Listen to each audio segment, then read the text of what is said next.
Maayong adlaw mga bata. Ang atong isgutan karon mao ang mga matang sa kapahayag. Adunay upat ka matang sa kapahayag. Ang una mao ang mapahayagon o declarative sentence.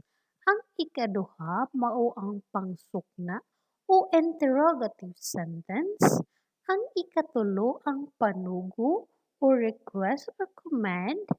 Ang ikaupat mao ang pangtuwaw o exclamatory sentence. Unsa ang mapahayagon?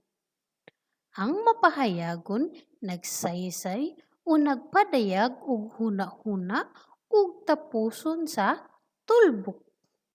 Panglitan, maantigong mogitara si Gerald. Unsa ang pangsukna? Ang pangsukna nagamit sa pagpangutana ug tapuson kini sa pangutanang timaan o question mark. Ana, unsa ang imong problema? Unsa ang panugo? Ang panugo naghangyo, nagsugo o nagmando ug tapuson kini sa tulbok. Ang ubang panugo nagtapos usab sa pangutanang timaan. Pananglitan, Rika, palihog hugasi ang mga plato. Unsa ang pangtuwaw?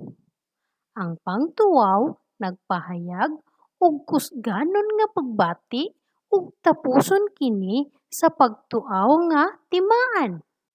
Pananglitan, hala, ang balay nasunog. Salamat sa pagtan-aw.